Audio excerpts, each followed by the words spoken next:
Let's talk NICOLO ZANIOLO. Aston Villa's season is coming towards an end, and therefore, just like I've done a couple of years ago, I will be doing the chopping block series about our squad where we could trim as we look to improve for hopefully a Champions League push next year. And we're starting with the loan players. We're going to start with Zaniolo. Next week, hopefully I will get out a video about Clement Longley. But first of all, check out this tweet. I tweeted out, should we sign Zaniolo on a permanent? And 50% of people that voted actually said yes, with the remaining 25 and 25 being split between not sure and he hasn't done enough. I will be putting out another tweet literally an hour after this video comes out about Longley. So make sure you head over to my X. You can see the handle there. And hit follow and vote on that poll that will be coming out. But we're going to talk today about Zaniolo. I'm going to split it into three different categories in terms of should we sign him. First of all, we're going to look at his stats this season. Secondly, we're going to look at how he fits into our squad and how he could potentially fit into our squad if he were at Aston Villa next season. And then we're going to look at the player himself. Would he even want the move? What would we have to pay? His contract, etc. etc. If you are enjoying the Aston Villa content and you would like to see more of the chopping block, then subscribe, because it will be on the way before we head into the transfer season over the summer. But without further ado, let's talk Zaniolo. See on the screen, we are on my trusty FootMob. Honestly, such a good website if you want to look through players' stats. And we see on the screen Zaniolo out until May with a muscle injury. Still only 24 years of age, will be 25 this summer. He can play anywhere on the left effectively, attacking mid, right wing, and also up front. If we look at his player traits compared to other midfielders, he's high for goals and shot attempts and quite low for everything else. His statistics this season, coming from Galatasaray, where he scored 5 in 12 in their league, is 2 goals in 9 starts and 24 full appearances, 7 yellow cards, 800 minutes played with an average SOFA, I think that's the SOFA score rating, of 6.26. And as you can see, he is generally quite a bang average performer, but generally doesn't get many minutes either. A good cameo, of course, against West Ham, and a good game against Arsenal is what got people talking about him. But apart from that, he is generally not the best, I have to admit. I've had a lot of grumbles with him this season. In terms of his career history, as you can see here, started his career in Italy, Inter and Roma, before going to Galatasaray. Has had to deal with a couple of major ACL injuries as well, just one to sort of bear in mind. We'll look at his total stats here for the season, and actually he's decent for percentiles for like XG, non-penalty XG, his amount of shots, etc., and shots on target, but falling below the 70th percentile in terms of goals. Of course, only just the 2 this season, primarily from that left mid spot. Assists, none. You look at his pass accuracy there, it's in the bottom 4% in the Premier League this season. His long ball accuracy in the bottom 6% as well. Accurate long balls, only 3 this season, only completed 145 passes as well. His XA for assists in the bottom 40% as well. In terms of touches in the opposition box, he's actually quite high, nearly touching the 90th percentile for that. But you look at what he actually does with it, and touches are low overall. Dribble success, only 30%. It's in the bottom 10%. He's been dispossessed 36 times. It's in the bottom 5%. Defensive actions, again, you can see a sea of orange and red, unfortunately, for him. If we look at his per 90s, obviously he's not getting the most amount of minutes in the world. He is struggling to get those full 90s. So what does he actually do in 90 minutes of football?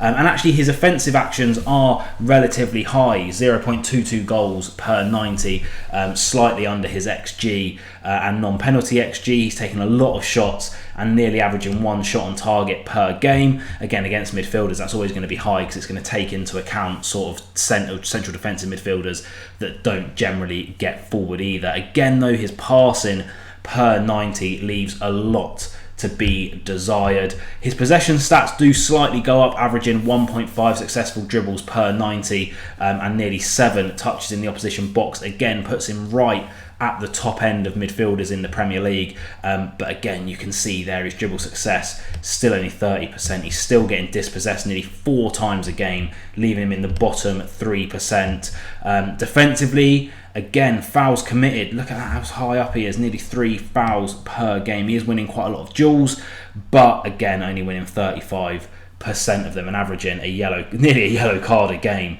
which pretty much sums Zaniolo up. But that's Zaniolo as a player. That's his stats this season. If we scroll back down there, you can see his Premier League stats and his total stats as well on the right hand side.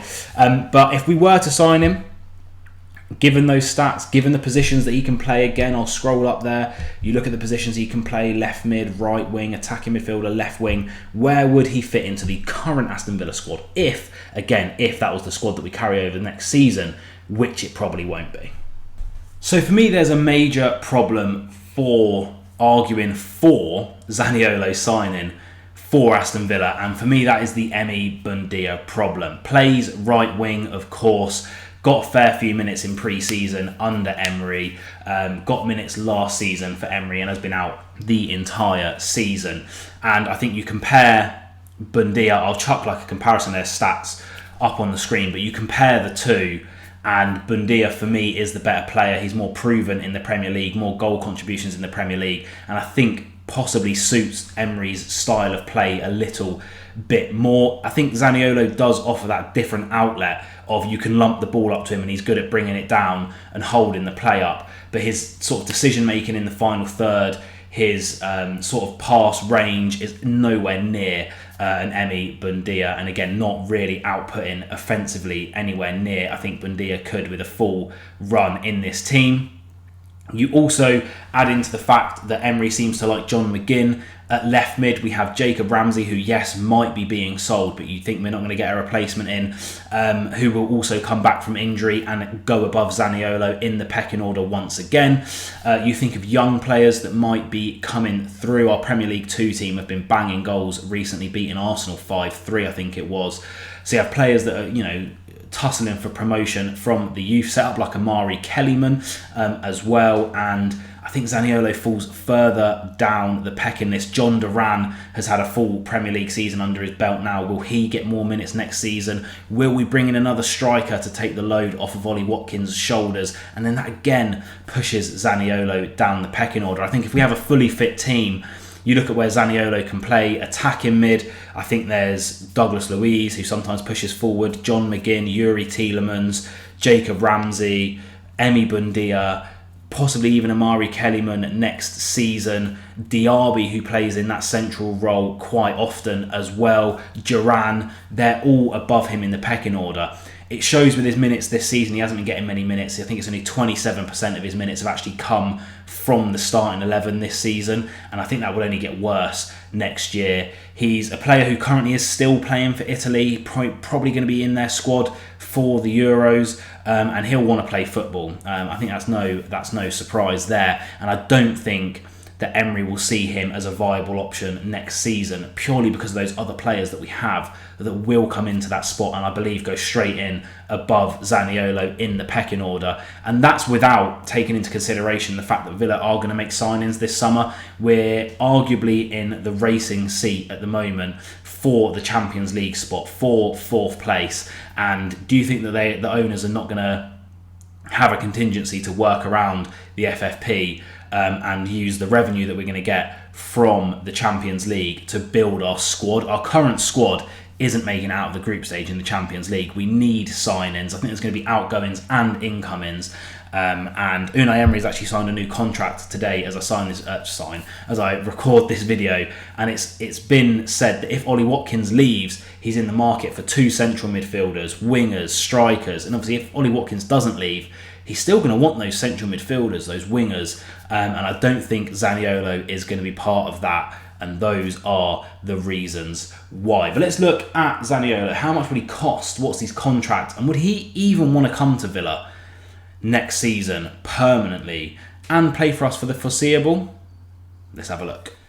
So Zaniolo signed for Galatasaray from Roma in, I think it was 2023 on a 4.5-year deal. So that takes him until 2027. So he's got plenty of time left on his contract. So it's not like he's coming towards the end of the contract and we might be able to snag him for cheap. He is going to be at a premium. He has a 35 million euro release clause in his contract. He is still only 24 years of age. He scored in the Premier League this season. He's going to be in the Italy Euro team, I imagine, because he gets into all of their squads. And Galatasaray, again, a Champions League team, selling to a Champions League rival possibly next season. I think he's going to come at somewhat of a premium, and I just think there might be better players out there. In terms of his contract, 3.5 million euros per year. I'm sure I'll do the maths and chuck it somewhere on the screen for how much that is per week. But again, when you're playing in the Champions League, he's going to demand a premium. And obviously there were the articles that came out earlier on this year in regards to him saying, or pretty much it seemed begging Italian teams to come and take him home. I think his heart clearly still lies in Italy. I mean, you look at him and you just think, Jesus Christ, he's Italian. Do you know what I mean? There's something about him. He just looks Italian. You put him in like a Greaser movie and I think he fits right in. Chuck a leather jacket on him and a toothpick in his mouth and he is like Grease lightning to a T. And I feel like he's clearly struggled with his mental health this season as well, and being homesick, I assume, might play a part of that. When you are Italian through and through, I think, you know, you're clearly going to miss it. You know, if I was a footballer and I had to go play in Italy or Spain or something like that, I'd miss England, even though England is, as I look outside of a concrete jungle and a grey sky, not the best in the world. I think you miss your home comforts. And to be fair, if I was Italian, I'd probably miss living over there as well, because it is a very, very beautiful country. And I think that's probably where his heart lies. I think if he wants to get a move away from Galatasaray, his agent is probably going to be drumming up interest from Italian teams rather than from Aston Villa. And I don't think Aston Villa would be the move that he would want, because he's simply not going to get the playing time. So in conclusion, NICOLO ZANIOLO, our first of 2 loan player specials on the chopping block. Do I think Aston Villa should sign him on a permanent next season? The simple answer, as I'm sure you can tell from this video, is no. Unfortunately, I don't think he's done enough this season. I understand he's still coming back from 2 major ACL injuries. I understand he's struggled with the pressures of England and his mental health in this season.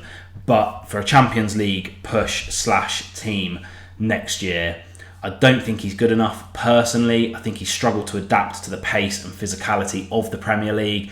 I think he's too much of a liability in terms of his bookings and his attitude and his anger issues that it seems he has on the pitch.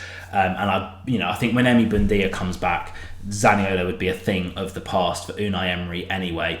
And I just don't think it'd be worth the money. I don't think it'd be worth the salary. I think there's better options out there, probably for cheaper. And you know what? I'd even like to see someone like an Amari Kellyman get a chance over him as well. You know, get a bit of homegrown talent through the ranks. What do you guys think? I understand the Twitter poll suggests that a majority of Villa fans, or the people that voted on that anyway, would actually quite enjoy to see him in a Villa shirt. Bearing in mind that was tweeted out, directly after the Arsenal game, where he did have a good performance. I think overall, when you look at it on its merits, he hasn't done enough this season, unfortunately. I wish him all the best. I hope he gets a move back to Italy. I think that's where his heart lies. He'll always have that one season for Villa where he's helped us get into the Champions League with some crucial goals for us in the Premier League. I think of the West Ham one in particular. So cheers for your service, boy. I hope you get the move that you deserve. Up the Villa. Be nice to everyone. What do you guys think? Comment below. Bye.